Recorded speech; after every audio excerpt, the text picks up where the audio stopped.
প্রিয় দেশবাসী এবং ঢাকা বিশ্ববিদ্যালয়ের শিক্ষার্থীবৃন্দ, আপনারা জানেন আজকে আমাদের ডাকসু নির্বাচনের দিন। সকাল থেকে ভোট হচ্ছে 11:30 পর্যন্ত সুন্দরভাবে চললেও যখন আমরা দেখেছি অনাবাসিক শিক্ষার্থীদের হিড়িক পড়েছে, নারী শিক্ষার্থীদের হিড়িক পড়েছে, তারপরে এখানে ভোটে নানা ধরনের মেকানিজম শুরু হয়েছে। আমরা দেখেছি যে এখানকার বেশিরভাগ কেন্দ্রে নানা ধরনের অভিযোগ এসেছে। এই কুমোর 21 হলের কেন্দ্রে আগে থেকেই যে ব্যালট পেপার সেটা পূরণ করার আমরা তথ্য পেয়েছি এবং একজনকে কিন্তু অব্যাহতি দিয়েছে। আমরা আশঙ্কা করছি যাদের নামে ব্যালট, আমি পরবর্তী শুনেছি যে সেটাতে ছাত্র দলের ব্যালট পূর্ণ ছিল। তো এটা এখনো আমি পুরো কনফার্ম না, কারণ যে নির্বাচন কমিশন তারা এটা আমাদেরকে নিশ্চিত করেনি। তারা নানা ধরনের ব্যাখ্যা নানা জায়গায় দিয়েছে। তারা যে বিবৃতি দিয়েছে সেখানে বলেছেন যে একজন রিটার্নিং অফিসার ভুল করে একের অধিক বা দুইটা পেপার দিয়েছে, এটা বলেছেন তারা বিবৃতি। কিন্তু যখন আমি ফোনে কথা বলেছি তখন আমাকে ভিন্ন ভিন্ন ব্যাখ্যা দিয়েছেন।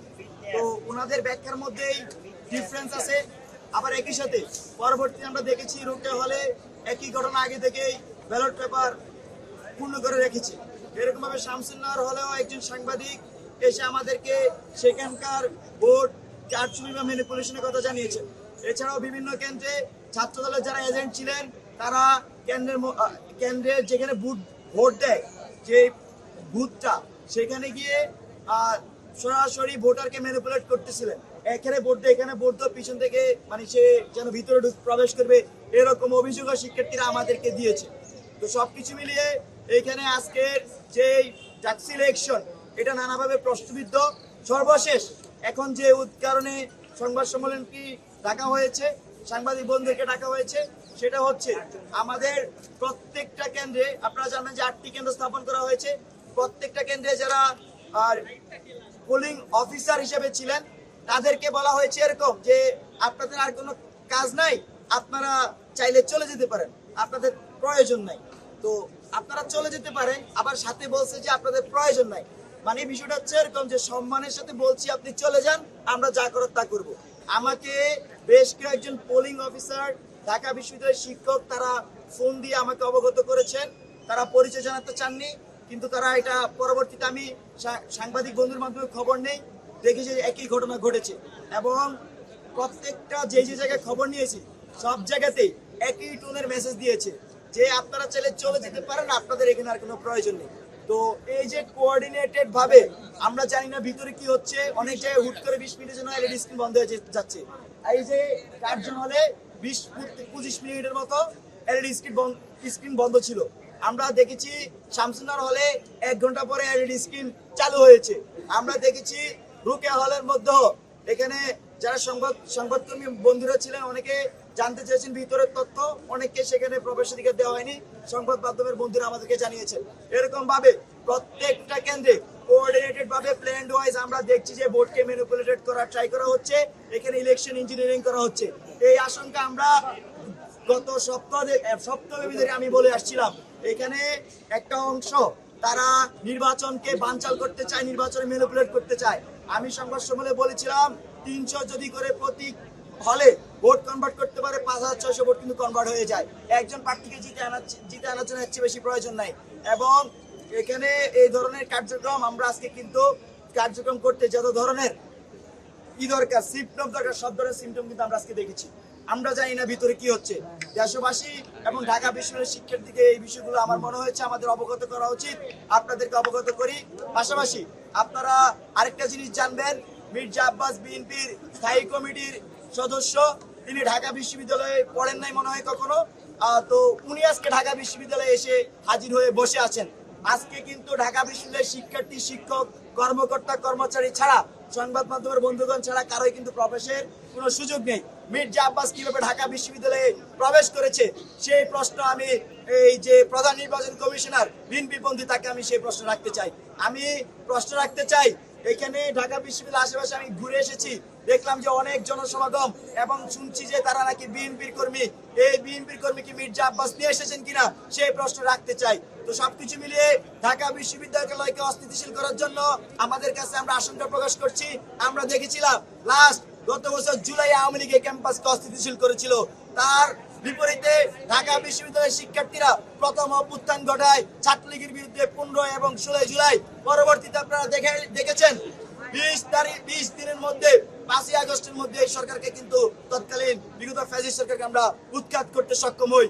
তো এখানে এই ঢাকা বিশ্ববিদ্যালয়ে এসে যেই আসুক না কেন এসে ইলেকশন ইঞ্জিনিয়ারিং করতে চায় বা ভিতরে পোলিং অফিসারদেরকে বের করে দিয়ে ইলেকশন ইঞ্জিনিয়ারিং করবে, 20 মিনিটের জন্য এলই স্ক্রিন বন্ধ হয়ে যাবে, সব জায়গায় একই ধরনের নাটক মঞ্চায়ন করে নির্দিষ্ট কাউকে জিতানোর জন্য রাস্তা খুলবে, সেই প্রায় ঢাকা বিশ্ববিদ্যালয়ের শিক্ষার্থীরা মানবে না। আমরা খুবই স্পষ্টভাবে বলতে চাই, জুলাই অভ্যুত্থানের পরে এই যে ছাত্র সংসদগুলো প্রত্যেকটা বিশ্ববিদ্যালয়ে, এটা জুলাই অভ্যুত্থানের ফসল, এটা ছাত্রদের রক্তের ফসল, জীবনের ফসল। এই ফসলকে যারা কলঙ্কিত করতে এসেছে তাদেরকে ছাত্ররা দেখে নেবে।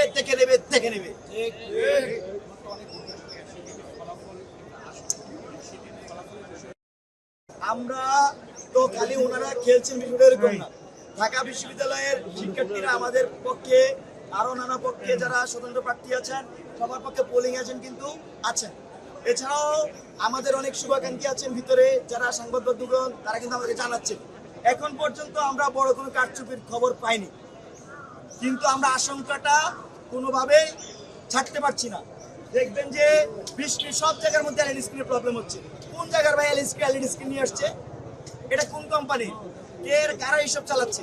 আমরা তো টিসিতে খেলা দেখি, আমরা তো নাটক দেখি, আমরা তো ক্যাম্পাসে অনেক প্রোগ্রাম আয়োজন করি, কোথাও তো আমাদের এলইডি স্ক্রিন 20 মিনিটের জন্য বন্ধ হয়ে যায় না?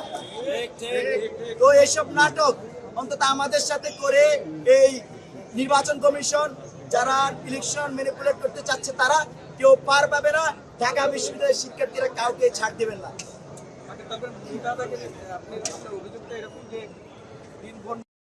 প্রমাণও ছিল এবং সেখানে বহিষ্কার করা হয়েছে এবং আমরা এই আশঙ্কাটি করেছি সপ্তাহখানেক আগে থেকে।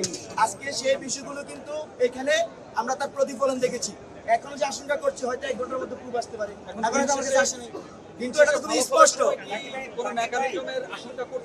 আমি তো এতক্ষণ এটাই বললাম যে ফলাফল নিয়ে মেকানিজম আশঙ্কা আমরা সপ্তাহখানেক ধরে করছি এবং সেখানে ছাত্রদলের মধ্যে যেহেতু অনেক গ্রুপিং, সেই গ্রুপিং এর জন্য দেখবেন ছাত্রদলের কি হয়েছে, তাদের যারা টপটিতে আসছে অনেক গ্রুপিং এর কারণে বাকি অনেক গ্রুপ তাদের প্রতি অসন্তুষ্ট এবং তারা চায় যে টপটি না জিতে আসে এবং সেজন্য বাকিরা ভিতরে ইনফরমেশন লিক করে এবং তারা এই লিকটা করে এর জন্য যে মানে লিক করে জন্য যাতে আমরা ঠেকাই, কারণ সে চোখের সামনে দেখছে এইখানে ইলেকশন ইঞ্জিনিয়ারিং হচ্ছে, আমাদের কাছে এইসব ইনফরমেশন চলে আসে এবং আমরা যথেষ্ট চেষ্টা করেছি ঢাকা বিশ্ববিদ্যালয়ের শিক্ষার্থীদেরকে, ঢাকা বিশ্ববিদ্যালয়কে অভ্যুত্থানের পরবর্তী সময়ে ক্যাম্পাসকে একটি গণতান্ত্রিক রূপান্তর করতে এবং আমাদের জায়গা থেকে আপনারা দেখবেন যে কোথাও একটা বিন্দু মাত্র আমরা বিধিমালা লঙ্ঘন করে কেউ আমাদেরকে অভিযোগ দিতে পারিনি। আমরা জিতে হারি সেটা পরে এলাম, কিন্তু এই ক্যাম্পাসে বাংলাদেশ একটি গণতান্ত্রিক রূপান্তর হবে সেটার অপেক্ষা আমরা ছিলাম। আমরা সে জায়গায় সর্বোচ্চ সহনশীলতা এবং সহযোগিতার পরিচয় দিয়েছি, কিন্তু আমরা দেখেছি এই বিশ্ববিদ্যালয় প্রশাসন যাদেরকে নির্বাচন কমিশন বানিয়েছেন, আজকে যে ইলেকশন ইঞ্জিনিয়ারিং যে প্রসেস সেটা শিক্ষার্থীকে নানাভাবে শিক্ষার্থীদেরকে আশঙ্কা তৈরি করছে তাদের মনে এবং তারা যে গণতান্ত্রিক প্রক্রিয়া সেটার এই কন্টিনিউশন থাকে কিনা সে আশঙ্কা শিক্ষার্থীদের মনে প্রবেশ করেছে। সবচেয়ে বড় অভিযোগ থেকে জাল ভোট দেওয়া, অভিযোগ বা প্রমাণ দিয়েছে ভাই মনে হয় আমার কথা শুনিনি শুরু থেকে, আমি শুরু থেকে বলেছি যে এখানে একটা প্রশ্ন হলো আপনি বলেছেন যে ছাত্রদল বা তাহলে এখন শুরু আপনি যেটা বলতে চাচ্ছেন যে ছাত্রদল আসলে নির্বাচন না, আমি বলেছি যে যেহেতু এখানে ওনাদের মধ্যে বিভাজন, ছাত্রদলের অনেকগুলো গ্রুপিং, আমি বললেন যে মির্জা আব্বাস আসছে, বিএনপি নেতারা এখানে আসবেন, তার মানে কি সেই বিষয়টিকে আপনি আশঙ্কা করছেন?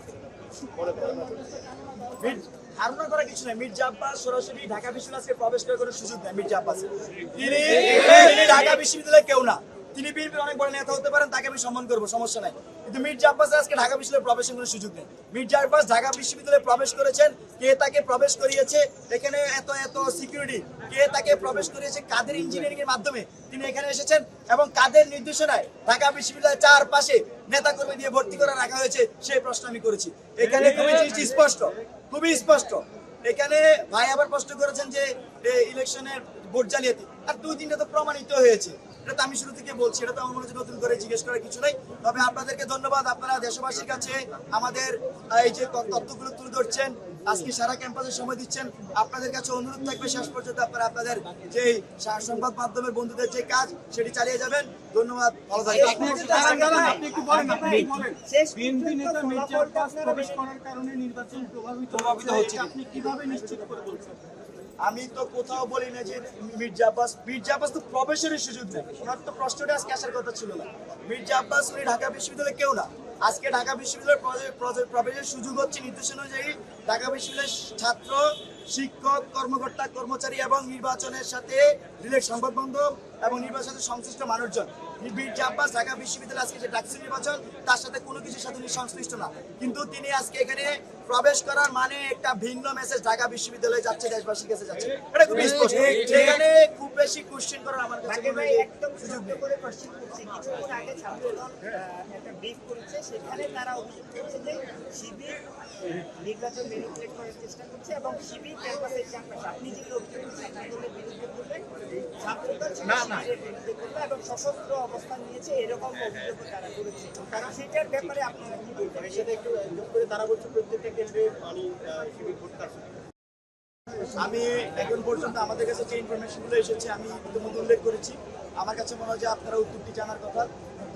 তো আমি তো শিবির কি বলেছে সেজন্য আমাকে সেটা বলতে হবে, ছাত্রদল কি বলেছে সেজন্য তার কথা আমাকে বলতে হবে, এটা না। আমি যা জানি, আমি যা দেখেছি, আমি যা সারাদিন যেটা আছে সরাসরি প্রমাণ আছে সে বিষয়ে কথা বলছি। আর মির্জা আব্বাস ক্যাম্পাসে প্রবেশ করার আজকে ওনার কোনো সুযোগ নেই, রাইটস নেই। তো তিনি প্রবেশ করেছেন কেন, এটা সবচেয়ে বড় প্রশ্ন।